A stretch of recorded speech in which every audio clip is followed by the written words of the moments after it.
আসসালামু আলাইকুম ফ্রেন্ডস, আমি শালুস ফুড প্যারাডাইসে সকলকে স্বাগত জানাই। বন্ধুরা, আপনারা অনেকেই তো অনেক রকমভাবে বাড়িতে চিকেন রান্না করে থাকেন।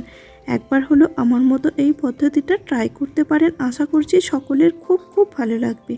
এই চিকেন রেসিপিটির নাম হচ্ছে হোয়াইট চিকেন বা হোয়াইট চিকেন কোরমা, যে কোনো নামেই কিন্তু বলা যেতে পারে। এটা যেমন দেখতেও সুন্দর লাগছে, খেতেও কিন্তু দারুণ স্বাদের। বন্ধুরা, একবার হলেও বাড়িতে ট্রাই করতে পারেন। চলুন তাহলে শুরু করা যাক আজকের এই রেসিপি। এখানে আমি একটা কড়াই বসিয়ে নিয়েছি আর তার মধ্যে দিয়ে দেব সামান্য পরিমাণে সাদা তেল। তেলটা হালকা গরম হয়ে গেলে গ্যাসের ফ্লেম লোয়েতে দিয়ে আমি এখানে দিয়ে দেব 1 চামচ পোস্ত, 1 চামচ চারমগজ আর 10 থেকে 12 পিসের মতো কাজু। এগুলোকে লো ফ্লেমে কালার চেঞ্জ হওয়া অবধি একটু ফ্রাই করে নিতে হবে। যখন দেখবেন এর মধ্য থেকে কালারগুলো ভালোভাবে চেঞ্জ হয়ে গেছে, তখন কিন্তু আমি গ্যাসের ফ্লেমটা অফ করে দেব আর এগুলোকে পুরোপুরি ঠান্ডা হতে দেব। তারপরে এর একটা পেস্ট আমি বানিয়ে নেব। দেখুন বন্ধুরা, এর কালার অনেকটাই চেঞ্জ হয়ে গেছে। এবার এটাকে একটা জারের মধ্যে আমি ঢেলে দিলাম। এবার এই জারের মধ্যে আমি অ্যাড করব 1.5 চামচের মতো দুধ।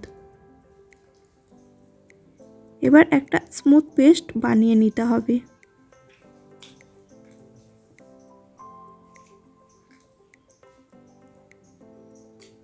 দেখুন বন্ধুরা, পেস্টটি আমার রেডি করে নেওয়া হয়ে গেছে। এবার আমি এটাকে একটা বাটির মধ্যে ঢেলে নেব। আর আপনাদের কাছে যদি নারকেল থাকে, ফ্রেশ নারকেল, তাহলে সেটাও অ্যাড করতে পারেন, আর না থাকলে দেওয়ার কোনো দরকার নেই। এবার ওই একই কড়াইয়ের মধ্যে আরও সামান্য পরিমাণে আমি সাদা তেল দিয়ে দিচ্ছি।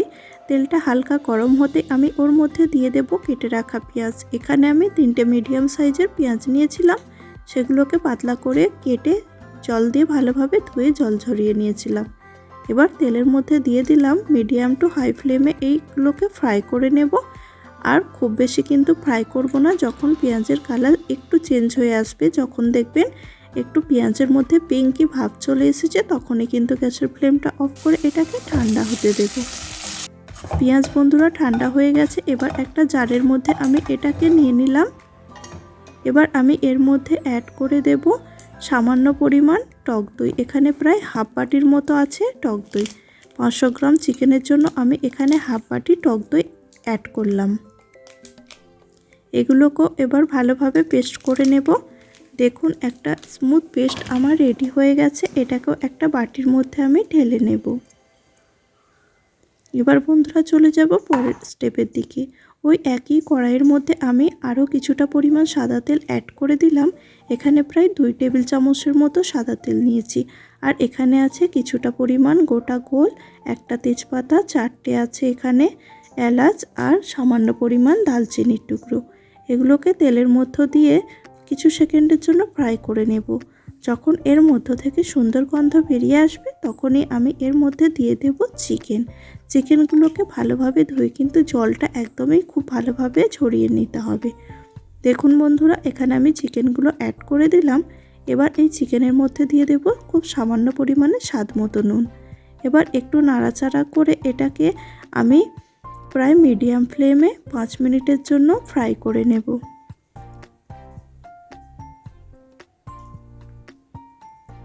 এটাকে ফ্রাই করতে করতে দেখবেন চিকেনের কালারটা অনেকটাই সাদা হয়ে আসবে। এই পর্যায়ে আমি এর মধ্যে দিয়ে দেব 1.5 চামচের মতো আদা আর রসুনের পেস্ট।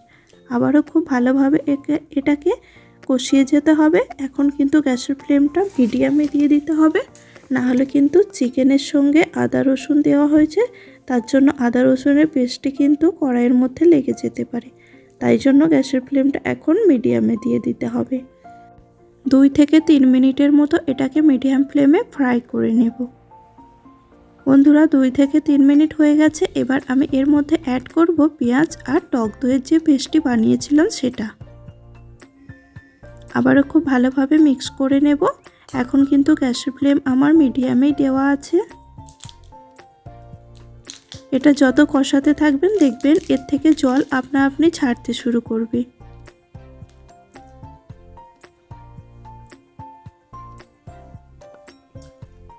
অনবরত কিন্তু এটাকে নেড়েচেড়ে যেতে হবে, তলায় যাতে বসে না যায় সেদিকে একটু লক্ষ্য রাখবেন।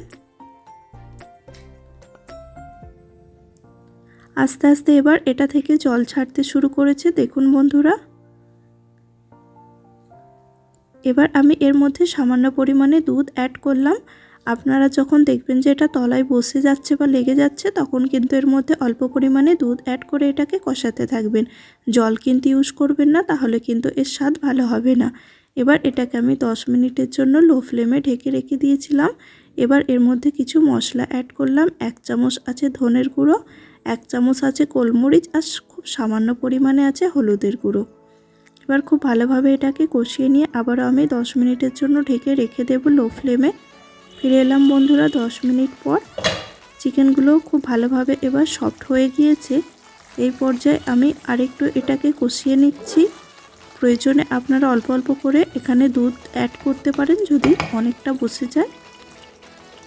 এবার আমি এর মধ্যে অ্যাড করে দেব যে কাজু, চারমগজ আর পোস্তর একটা পেস্ট বানিয়েছিলাম সেটাকে।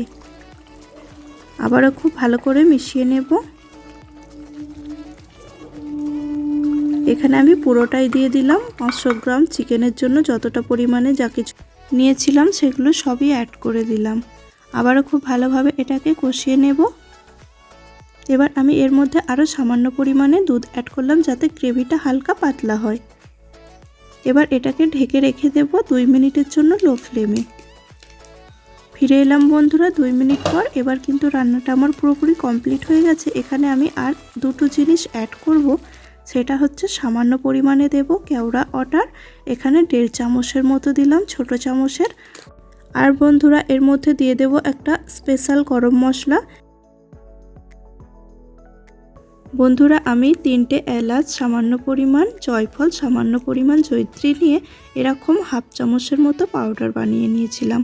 এবার এটার মধ্যে আমি ছড়িয়ে দিলাম। আবারও খুব ভালোভাবে এটাকে মিশিয়ে নেব। বন্ধুরা এই চিকেন রেসিপিটির জন্য কিন্তু অবশ্যই এই মশলাটা আপনাদের তৈরি করে নিতে হবে, তবেই কিন্তু একটা সুন্দর ফ্লেভার এর মধ্য থেকে বের হবে। এবার ভালোভাবে নাড়াচাড়া করার পর আমি এর মধ্যে দিয়ে দেব 2টো গোটা কাঁচা লঙ্কা আর দেব সামান্য পরিমাণ ধনেপাতা। আবারও খুব ভালোভাবে মিশিয়ে নিয়ে এটাকে আমি ঢাকা দিয়ে রেখে দেব লো ফ্লেমে 1 থেকে 1.5 মিনিটের জন্য। ফিরে এলাম বন্ধুরা 10 মিনিট পর। রান্নাটা আমার কমপ্লিট হয়ে গেছে। গ্যাসের ফ্লেমও আমি অফ করে দেব। এবার আপনাদের একটা প্লেটের মধ্যে পরিবেশন করে দেখাচ্ছি বন্ধুরা। আমি এখানে গ্রেভিটা ঠিক এইরকমই মাখা মাখা রেখেছি। আপনারা যদি আরেকটু পাতলা করতে চান তাহলে অবশ্যই এর মধ্যে দুধ অ্যাড করে দেবেন। জল কিন্তু অ্যাড করা যাবে না, তাহলে এর ফ্লেভারটা নষ্ট হয়ে যাবে। বন্ধুরা আজকের মতো তাহলে এখানে ভিডিওটি শেষ করলাম। সকলে ভালো থাকবেন, সুস্থ থাকবেন। আবারও হাজির হব অন্য কোনো রেসিপির সঙ্গে। আর ভিডিওটি প্রথম থেকে শেষ অবধি দেখার জন্য আপনাদের সকলকে অসংখ্য অসংখ্য ধন্যবাদ জানাই। বন্ধুরা সকলের কাছে আমার একটাই রিকোয়েস্ট, প্লিজ যদি আপনারা ইউটিউব থেকে দেখেন আমার চ্যানেলটিকে সাবস্ক্রাইব করে পাশে থাকবেন। আর যদি ফেসবুক থেকে দেখেন অবশ্যই কিন্তু পেজটিকে ফলো করে আমার সাথে থাকবেন।